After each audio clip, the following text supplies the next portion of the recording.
băng bì liêm đằng thao việc cài con mạch ấy mạch quẩn á bạc tần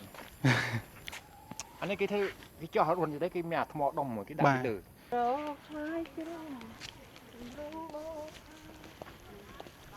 ban mà bót ông អរុនសុស្ដីពុកម៉ែមីងអ៊ំពូមីងយាយតាទាំងអស់គ្នាថ្ងៃនេះគឺជាថ្ងៃទី2ដែលខ្ញុំបានស្នាក់នៅខេត្តសៀមរាបហើយថ្ងៃនេះផងដែរខ្ញុំបានធ្វើដំណើរដោយម៉ូតូចម្ងាយ120គីឡូម៉ែត្រដើម្បីទៅទស្សនានិងស្វែងយល់ពីប្រាសាទមួយដែលមានរចនាបថបែបអង្គរតើប្រាសាទនោះមានប្រវត្តិបែបណានិងទេសភាពជុំវិញប្រាសាទនោះមានអ្វីខ្លះសូមតាមដានទាំងអស់គ្នាខ្មែរបងខ្មែរ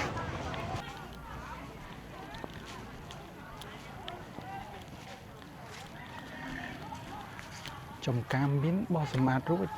វត្តឧបត្ថម្ភដោយប្រទេសអាល្លឺម៉ង់ support by Germany នៅក្នុងតំបន់និងជុំវិញប្រាសាទបឹងមាលាឯកភាពកម្ចាត់មីនទី6បានបោះសម្អាតចាប់ពីថ្ងៃទី1ខែមករាឆ្នាំ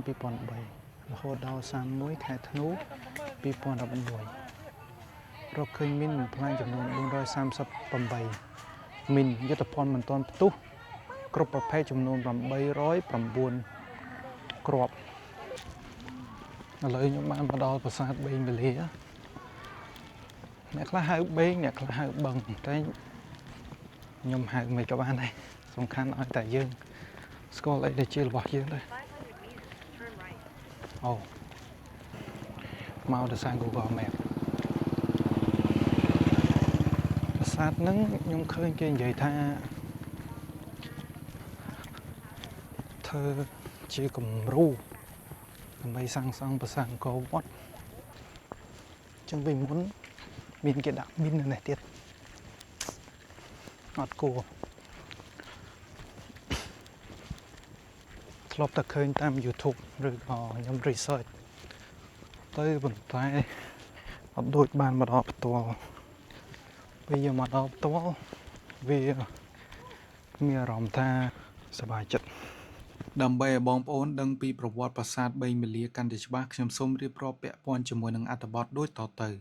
ប្រាសាទបេងមាលាត្រូវបានសាងសង់នៅដើមសតវត្សទី12ក្នុងរជ្ជកាលព្រះបាទសូរ្យវរ្ម័នទី2ដែលជាព្រះមហាក្សត្រដែលបានកសាងប្រាសាទអង្គរវត្តអ្នកស្រាវជ្រាវជាច្រើនជឿជាក់ថាប្រាសាទនេះត្រូវបានកសាងមុនឬស្របពេលជាមួយនឹងប្រាសាទអង្គរវត្តហើយមានរចនាបថស្ថាបត្យកម្មស្រដៀងគ្នាយ៉ាងខ្លាំង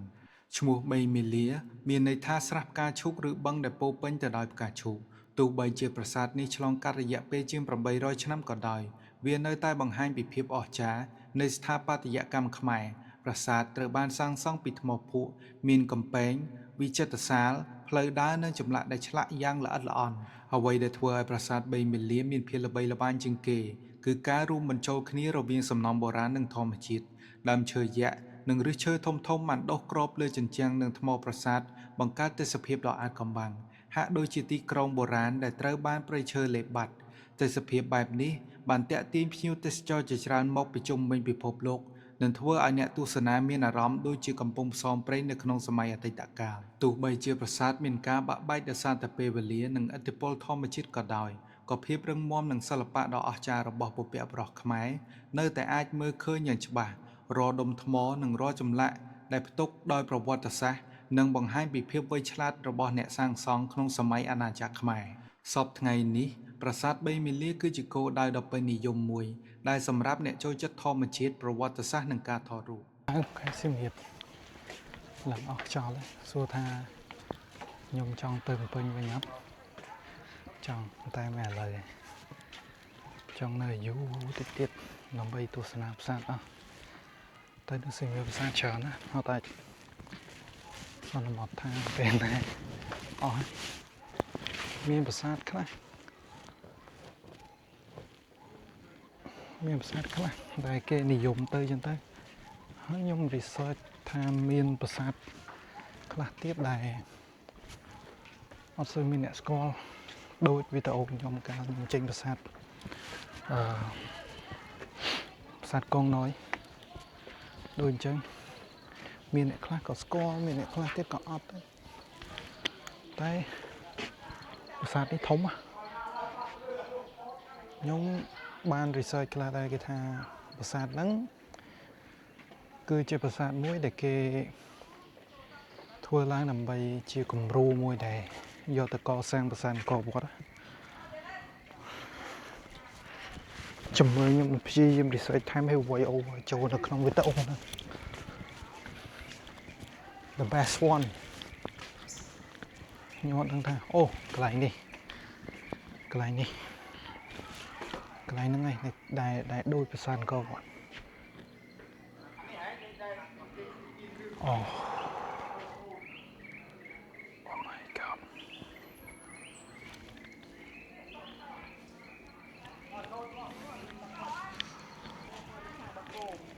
សួស្តីអ៊ំផ្លូវនេះដើរចេញទៅវិញមែនអូតោះអរគុណបាទ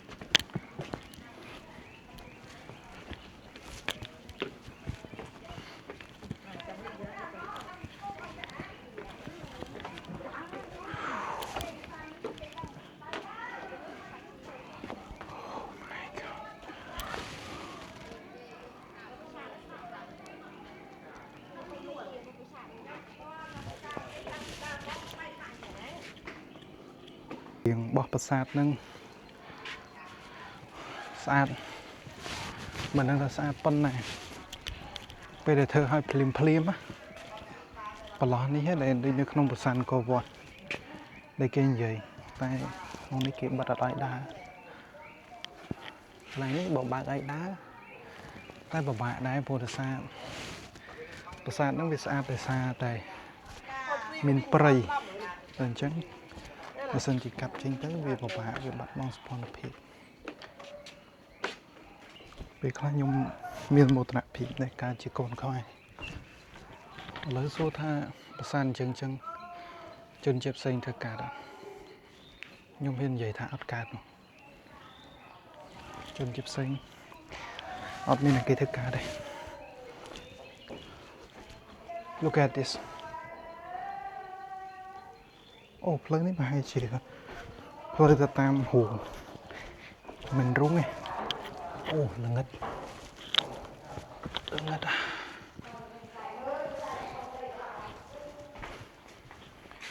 មកពាក់បរោះខ្មែរពិតជាកលសាងប្រាសាទស្អាត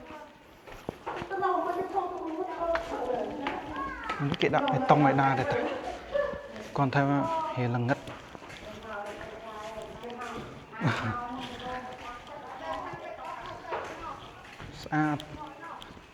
ស្អាតមែនតើនៅនេះគេដាក់បេតុងសម្រាប់ឲ្យយើងដើរម្នាក់ឯងមានអីខ្ញុំស្វែងយល់បានច្រើនគាត់ថាពេលដែលមុនខ្ញុំមកខ្ញុំត្រូវ research មួយសារតែ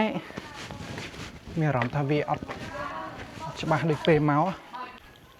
ប្រូនេះខំដល់ហ៎ជំរោខ្លាយជ្រុំបានមកបត់អ៊ំ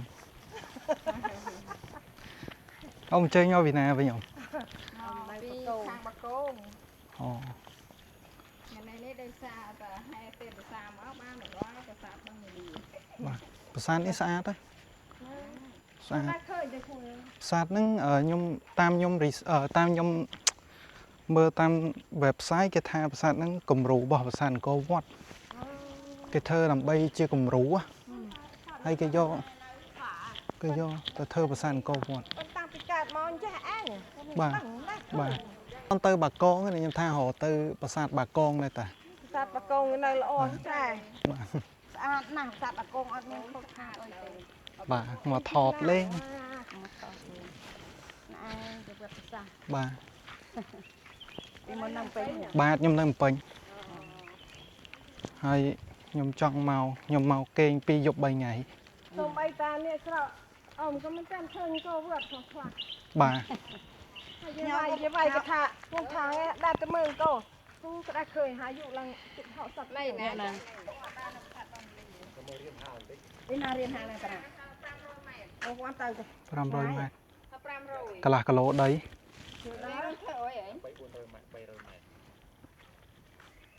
រៀនហាងមិនដែរអ៊ំទៅអត់បើទៅខ្ញុំទៅដែរបើទៅខ្ញុំទៅដែរមកអ៊ំអញ្ជើញទៅបន្តិចឯងអូយ tam ôm đang mấy ông đang nông miền đêm hà trong khơi này nhưng cái thanh nhung trong tới vào xa bật nó phải mong là buồn chiêng này tới ắt toán đấy buồn pe nhung máu nhung chân này pe là đôi chì chất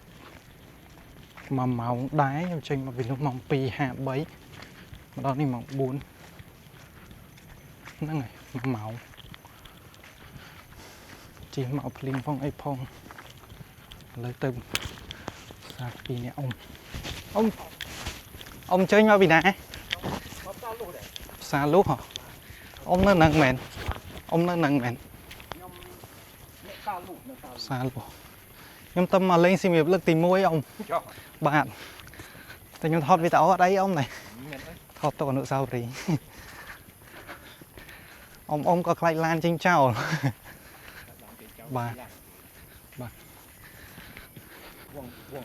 bạn tay ban tay bật sẵn có vọng sao mình đai chọc trường này tay sờ bài chặt ban tờ lên lòng thuê khmau lòng thuê chơi ấy đây tay nào ắt sắp ấy ồ nghiệm sàn đây nào bà ô có cây này đây ông à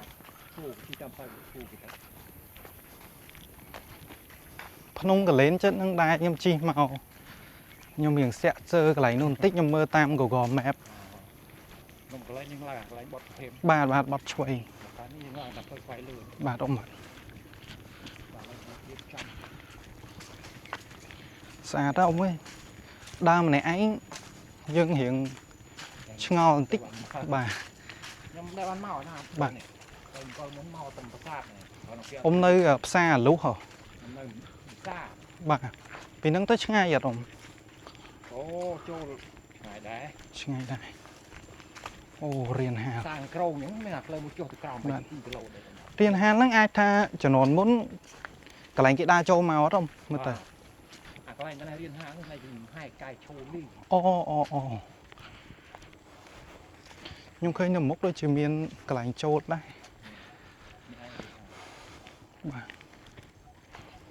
thống à cái sân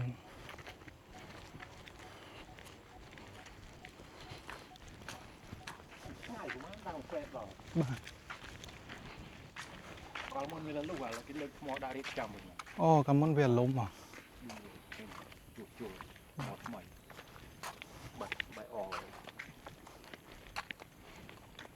cái này sang kết lại trâu với nhau này bà xa không vì ní ta có cái ngay vậy không ngay bà nhưng thời ta xin việc bên tiện bà sai tao bên mong pal lại pal dục sai ai đa ban hai chờ trong tầm mừng con tích bộ tư lực muốn mong ta đo mong bầm mùi ấy ra tận ra bà đây rồi giờ thò không ai dân xa đâu bà nhóm cân chân đai nè ông đừng thay thơ rụi liệm liệm đừng xa bên này tay khơi cái lạnh khác bộ bẹ bọt không ai dân có sang sang toàn hào ấy nơi bà sát có ông bà sát có chả toàn hào ấy rồi sao nhóm lư khá tha bà sát nứng cái hạt băng mình lìa tay bởi nhóm mơ không vì tao nè khá cái hạt bay mình lìa bà bay mình lìa bà ai tha chỉ bị cầm lái ông dù tới việc khai bà ở đây pe máu sờ là hỏng tại pe màu chất đó bài gì này mình bỏ pe thôi hai tờ bồn đừng lo bên ná ông ấy nhưng mình cây màu châu màu đọc ngược bên màu đọc thật hiện ở cái làng gồm số mấy đa trần pe sạt bạc câuนั่นไงเป็นองค์ sạt bạc câu ปะโกง ในเชือกไหนเจนเราเชือกเลยพุ่มมวยอย่างแต่ตลอดน้อง មានផ្លូវចុះទឹកផៃជំដល់មកហើយ500 ម៉ែត្រដល់ បាទ ទៅខាងកើតអង់គ្លេសសាលាស្រកប្រាសាទបកងនេះណា បាទ ដល់នឹងសួរគេណាប្រាសាទ អូប្រាសាទ ប្រាសាទបកងនេះជិតគ្នានេះ អូ ចុះទៅមុនដំបូងដល់ប្រាសាទបកងឃើញដល់លេងប្រាសាទបកងទៅឆ្វែលប្រាសាទបកងតូចទេ បាទបាទ ហើយចេញពីប្រាសាទបកងទៅប្រាសាទបកង បាទ ចេញ ចាំមើលស្អែកងើបពី 200 ម៉ែត្រ ស្អែកងើបពីផឹកបន្តិចទៅដើរឲ្យបានច្រើនប្រសិនអូតាស្មាននេះតនអត់ ទៅបកទៅនេះវិញទៅសៀមរាបវិញសួរគេប្រាសាទបកងទៅមក ខ្ញុំឃើញប្រាសាទប្រាសាទកវ៉ាន់ណាអ៊ំខ្ញុំជិះកាត់អត់បានចូលព្រោះដោយសារពេលហ្នឹងឃើញគេដូចជារៀបចំកម្មវិធីថតអីចឹងណាអត់ហ៊ានចូលប្រាសាទកវ៉ាន់នៅរូបរាងទាំងអស់អ៊ំ ស្អាត បាទស្អាត ក៏ឥត ឥតក្រហមអ៊ំ ឥតក្រហម បាទពេលខ្ញុំអត់ធ្លាប់មកពីក្មេងអញ្ចឹងដល់ពេលខ្ញុំមកទៅខ្ញុំមានអារម្មណ៍ថាយើងមានមោទនភាពដែលយើងកើតមកក្នុងប្រទេសមួយដែលសម្បូរអរិយធម៌ប្រាសាទហើយបើសិនជាអត់បានមកមួយជីវិតនេះមិនដឹងស្ដាយមិនចឹង ស្ដាយ បាទជារៀបចាស់ដែរឃើញតែណាទៅនេះគេបួនមកចឹងទៅមក បាទ ខ្ញុំនឹកឃើញនៅដើរបានមក បាទ បន្តិចគេលេងដើរបានបងប្រាសាទព្រះវិហារបងអត់ដល់ទៅបានក៏វគ្គក្រោយទៅចែកចំណាយឲ្យទៀត បាទអ៊ំបាទ បានទៅឃើញប្រាសាទព្រះវិហារក្រោយមកចេញមកបានប្រហែលថ្ងៃឡើងគាត់ដាក់គ្នាតិចអត់ បាទខ្ញុំអត់ទាន់បានទៅអ៊ំតំបន់នោះ បាក់តិចកន្លែង បាក់តិចអស់ ជួយក្តីពីអុយលើ បាទលឺនេះដែរមិនដឹងថាបើសិនជាឧទាហរណ៍វាបានប្រាសាទបឹងមលៀនមិនដឹងថាវាកាយគុណមិនអីមិន ប៉ុណ្ណាបាក់សិន វានៅតែចិញ្ចឹមចិត្តចង់បានអង្គរវត្ត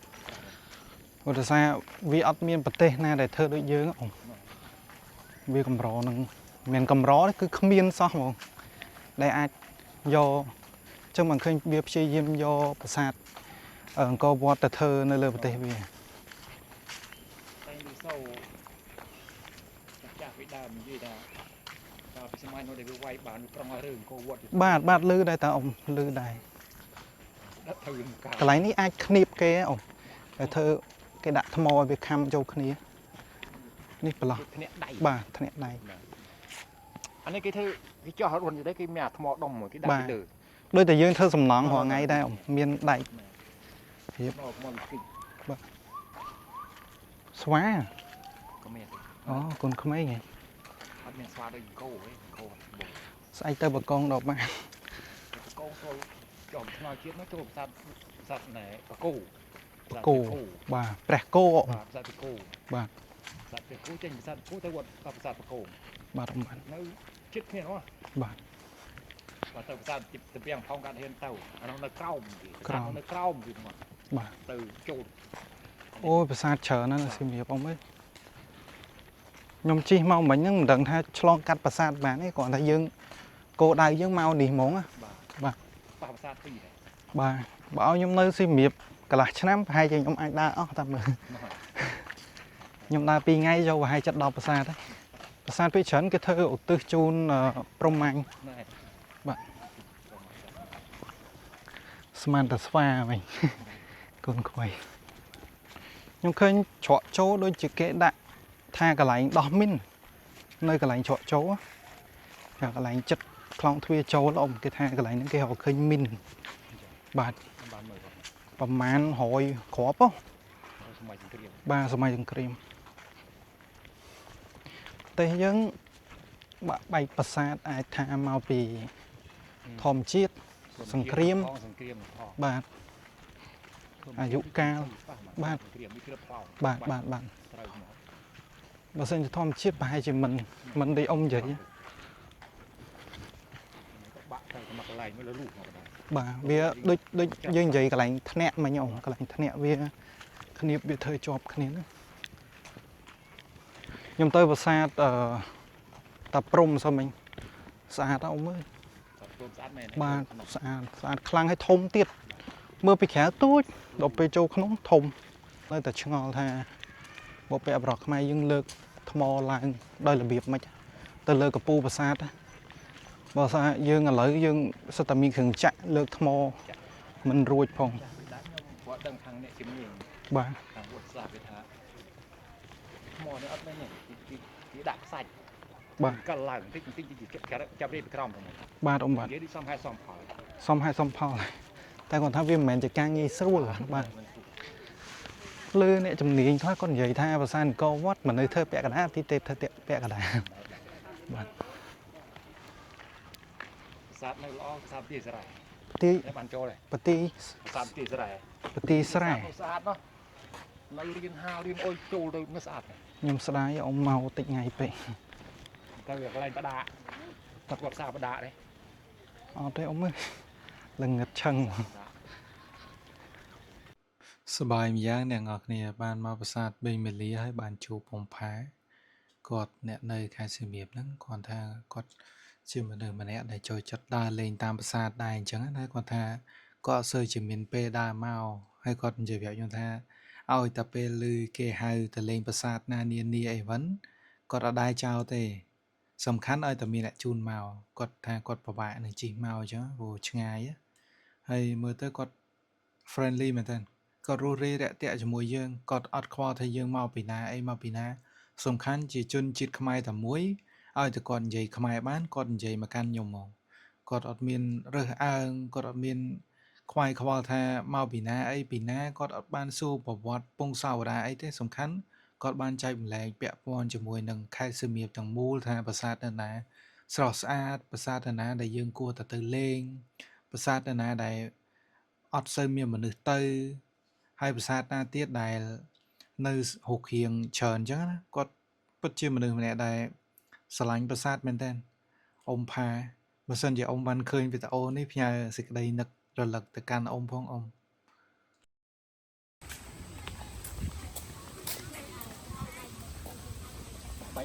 បាទអរគុណអ៊ំសុខសប្បាយបាទអ៊ំ